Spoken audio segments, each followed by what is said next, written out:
Many people use Wikipedia as a jump-off point for their research, but even Wiki will tell you that not all of their entries are up to snuff. Enter the federal government. The National Archives recently teamed up with Wiki for an edit-a-thon. Edit sessions are not unique, but when the government is involved, I'm concerned that they may be redacting more than editing. We've seen the supposedly transparent, press-friendly Obama administration scheme to put government monitors in newsrooms. And if you call the FCC to ask about this, you get the runaround. David Knight with Free Speech Systems. I had some questions about the multi-market study of critical information needs. Do you have a moment that I could ask you a couple questions? Unfortunately, I'm not at liberty to answer any questions. You're certainly more than welcome to contact our Office of Media Relations, though. Oh, okay. You were listed on the FCC press release as the person to contact. Yes, and with respect to press inquiries, we're directing them now to our Office of Media Relations. And just one quick question. How come that changed? How come you decide not to field those questions anymore? Because we've just decided to route all of the media inquiries through that office for uniformity of response. You have reached the Office of Media Relations. Please leave a message.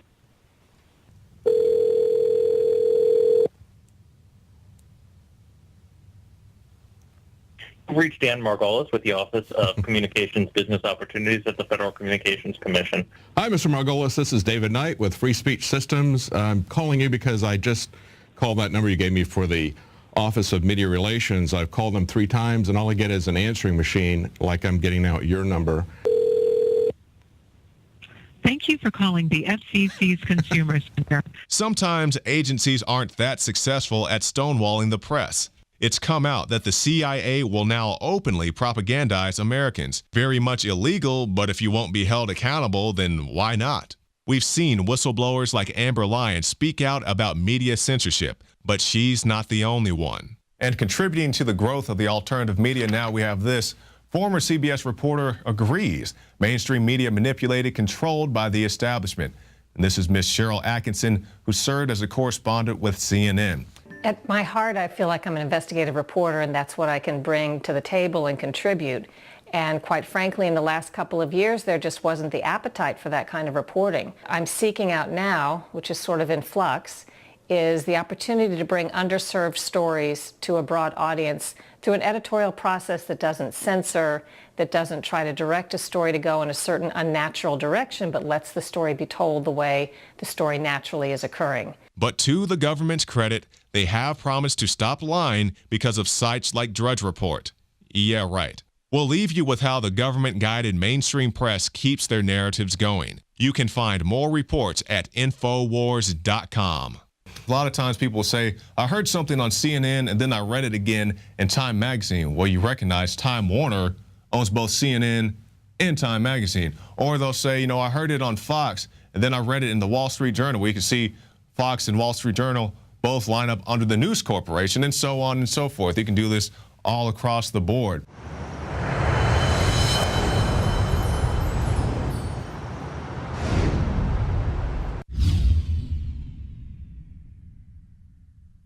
From the water table to our soils to the atmosphere itself, our world is becoming more and more toxic each and every day. But it's not just the air outside that's toxic. Indoor air has been shown to have 2 to 5 times higher concentrations of pollutants than even outdoor air. And most Americans spend 90% of their time inside using toxic chemicals within their homes. There are more than 42 million smokers in the United States. Well over 1,000 types of mold and mildew linked to numerous conditions. And don't forget the fact that 6 million Americans live with pets they're allergic to as well. When I began to research these statistics, it was clear to me it was time to start cleansing my lungs in order to combat the toxic environment that we cannot escape, but that we can fight back against. Made with organic and wild cultivated herbs and manufactured in the USA, the new INFOWARS Life Lung Cleanse is here in a convenient spray bottle that can be brought with you throughout any toxic environment. Now available exclusively at INFOWarsLife.com or by calling toll-free 888-253-3139.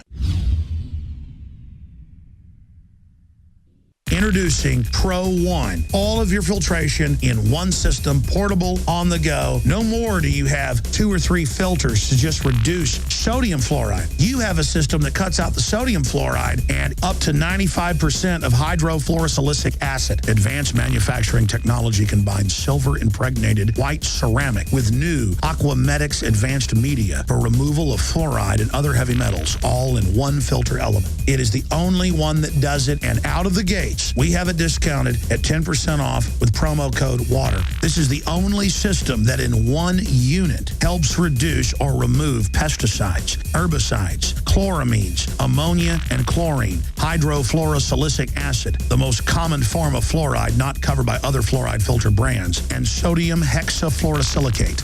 Get your Pro Pure with the new Pro One filter today at InfoWarsStore.com or by calling 888-253-3139.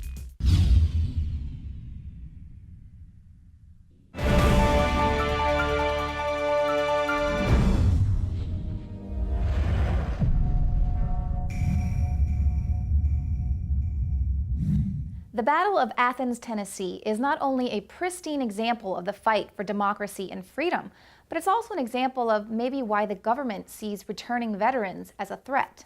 A town infested with corrupt cops-turned-politicians who were lining their pockets by doling out tickets was turned upside down by some 3,000 veterans returning from World War II.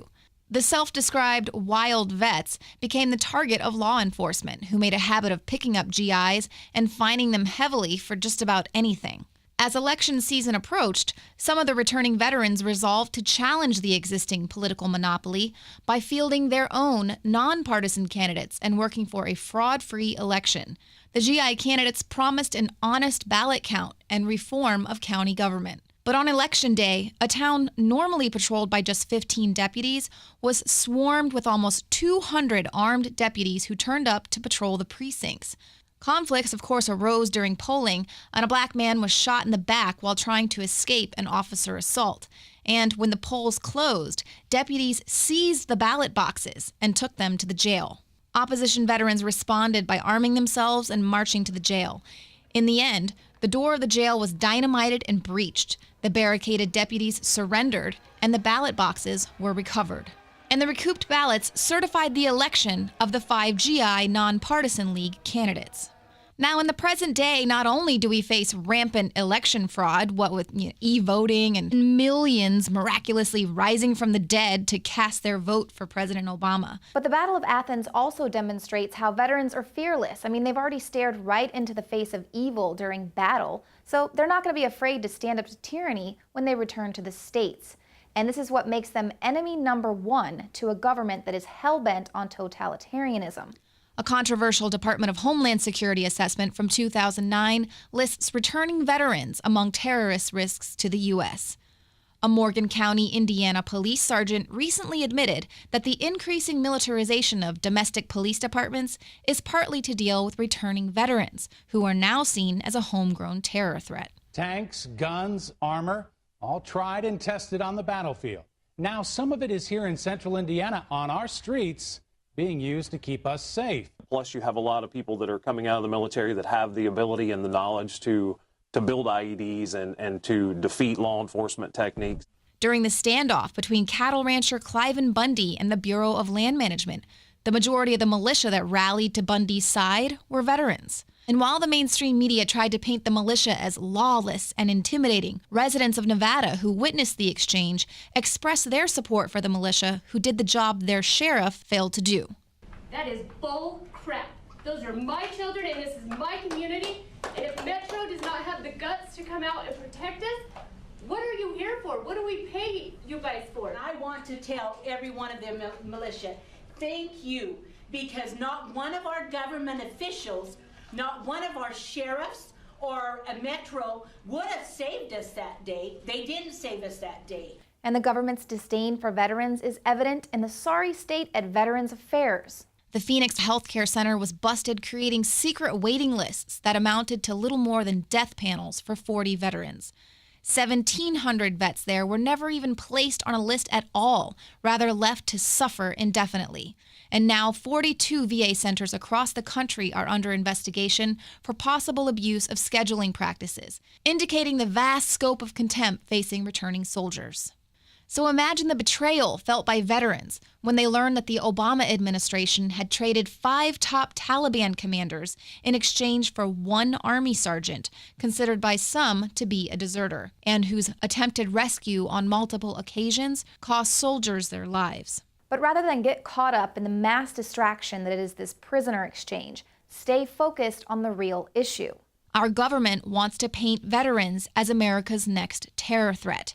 These are men and women who took an oath to protect the United States of America, even if it cost them their lives. Why are they the threat? Because they're threatening you or me? No.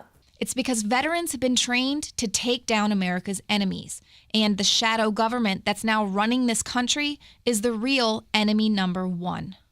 Veterans, your skills and knowledge will take down the shadow government, and they know it.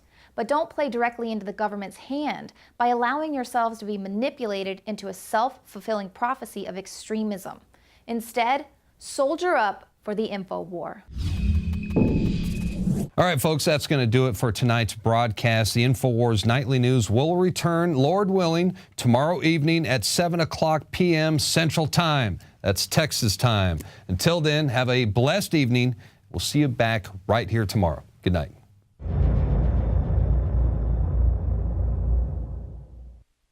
Celebrate the spirit of freedom and liberty upon which our nation was founded at InfoWarsShop.com. Molon Lave is ancient Greek for come and take it. This popular design combines both classic Greek Spartan imagery with modern M16 assault rifles. Now available in women's tees and proudly made in the USA. And now you can protect yourself from corrupt cops with the InfoWars dash cam. It's your car's black box that records all that the driver sees and hears. And introducing the Block It Pocket. It renders your phone undetectable while protecting your private data and your health. Or take back your privacy and protect your personal information by getting your very own Detractor cell phone pouch. So get incredibly high-quality, freedom-based products and help fund the revolution at InfoWarsShop.com.